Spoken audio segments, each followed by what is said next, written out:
I thank the gentleman, the gentlelady from Georgia, Ms. McKinney. Oh, thank you, Mr. Chairman. Mr. Secretary, I watched President Bush deliver a moving speech at the United Nations in September 2003, in which he mentioned the crisis of the sex trade. The President called for the punishment of those involved in this horrible business. But at the very moment of that speech, DynCorp was exposed for having been involved in the buying and selling of young women and children. While all of this was going on, DynCorp kept the Pentagon contract to administer the smallpox and anthrax vaccines and is now working on a plague vaccine through the Joint Vaccine Acquisition Program. Mr. Secretary, is it policy of the U.S. government to reward companies that traffic in women and little girls?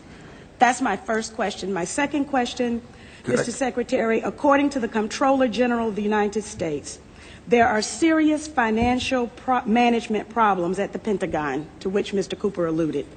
Fiscal year 1999, $2.3 trillion missing. Fiscal year 2000, $1.1 trillion missing. And DOD is the #1 reason why the government can't balance its checkbook. The Pentagon has claimed year after year that the reason it can't account for the money is because its computers don't communicate with each other. My second question, Mr. Secretary, is who has the contracts today to make those systems communicate with each other?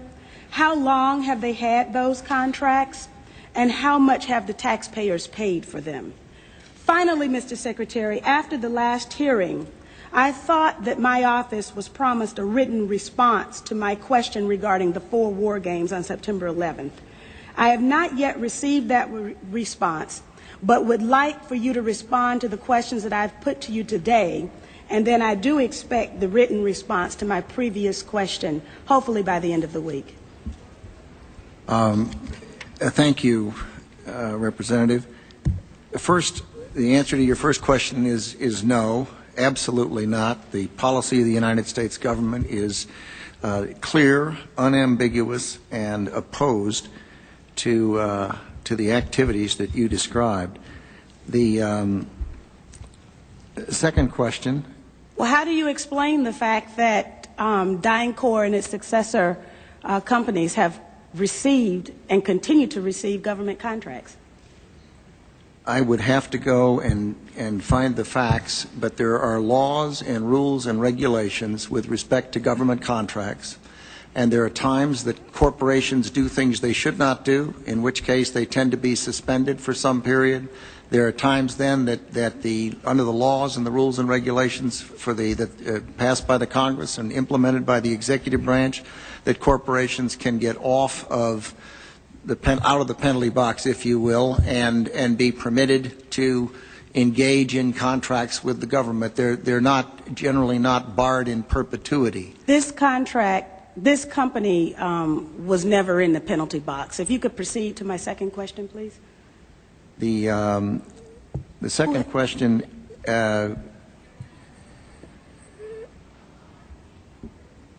I've forgotten what the second question was. I think Ms. Jonas knows it. Okay.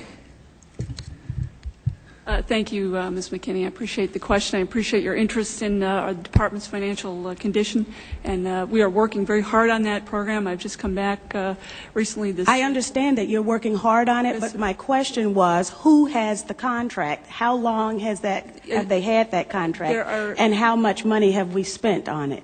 In general, we spend about $20 billion in the Department on Information Technology Systems. The accounting systems are part of that. I can get you the exact number for the record of what we spend on our current, what we call legacy systems, and those that we're moving toward. And who has the contracts? That would be a multitude of individuals. Could you name some, please? Well, I think off the top of my head, well, I would rather not. I'd rather provide that for the record. That's not privileged information, is it? I'm sure it's not. Well, please. Yeah. And we still have time, so please. I would be glad to provide for the record. I don't want to talk from the top of my head and be incorrect. On your first question, I'm advised by Dr. Chu that it was not the corporation that was engaged in the activities you characterized, but I'm told it was an employee of the corporation. And it was some years ago in the Balkans that took place. It's my understanding that it continues to take place, and Is that right? Yes. Well, if you can give me information to that I'm effect, sure we you will. are interested in all of the information that I have, and I'll be more than happy to provide it to you. Good, thank you. But I would also like to get information from you. Okay. For example, the information that I just requested about who has those contracts. Certainly. Let me assure the gentlelady that we'll make sure that this exchange of information takes place. And Mr. Secretary, if you can get back with us on the DynCorp we will story, we'll get that to the gentlelady. We'll get Thank you, back, Mr. Chairman. We'll get back on both of the first two questions, but the Congresswoman has raised the other question twice now, and I'd like to have General Myers respond because you mentioned it in the last hearing, and I think it would be helpful to get the answer, even though we're on red, if you don't mind, Mr. Chairman. General Myers, go right ahead. But I would like to have the answer in writing as well, as I thought my office was promised. Okay, I don't know about the promise, Congresswoman, but could you repeat the question to make sure I'm answering the right question? This is 9/11 question. The question was, we had 4 war games going on September 11th, and the question that I tried to pose before the Secretary had to go to lunch was whether or not the activities of the 4 war games going on September 11th actually impaired our ability to respond to the attacks. The answer to the question is no, did not impair our response. In fact, General Eberhard, who was then the commander of North American Aerospace Defense Command, as he testified in front of the 9/11 Commission, I believe he told them that it enhanced our ability to respond, given that NORAD didn't have the overall responsibility for responding to the attacks today. That was an FAA responsibility. But they were 2 CPXs. There was 1 Department of Justice exercise that didn't have anything to do with the other 3. And there was an actual operation ongoing because there was some Russian bomber activity up near Alaska. So Let me ask you this then. Who was in charge of managing those war games? And General, why don't you give the best answer you can here in a short period of time, and we'll. The gentlelady wants to get a written answer anyway, and then we can move on to other folks. The important thing to realize is North American Aerospace Defense Command was responsible. These are command post exercises. What that means is all the battle positions that are normally not filled are indeed filled.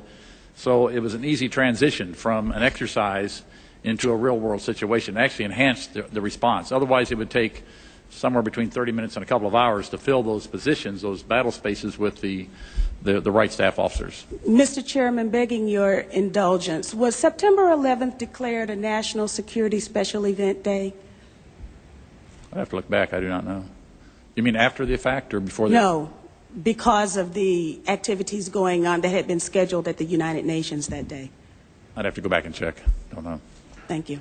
Okay. I thank the gentlelady.